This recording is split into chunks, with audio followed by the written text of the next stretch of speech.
দিনটা ছিল 4 জানুয়ারি। সকালবেলা মা বাবার সাথে গণদেবতা ধরে চলে গেলাম রামপুরহাট।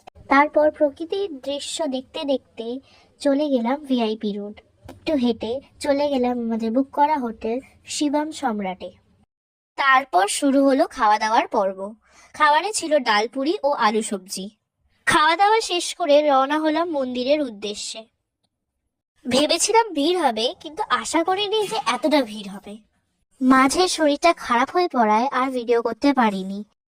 তারপর দামোদর নদের আরতির ভিডিও করেছি। প্রথমবারের জন্য নদের বক্ষে আরতি দেখে আমার খুবই ভালো লাগলো। তোমরাও জানিও তোমাদের কেমন লেগেছে, যদি দেখে থাকো বা এই ভিডিওর মাধ্যমে যদি দেখো।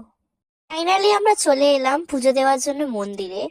এখানের বেশি ভিডিও নেই, কারণ ফোনটা জমা দিয়ে দিতে হয়েছিল। এইভাবেই আমাদের প্রথম দিনটা কাটলো তারাপীঠে। যদি ভিডিওটা পছন্দ হয়ে থাকে, লাইক, কমেন্ট ও শেয়ার করবেন। আরো ভিডিওর জন্য সাবস্ক্রাইব করবেন। ততদিনের জন্য টাটা।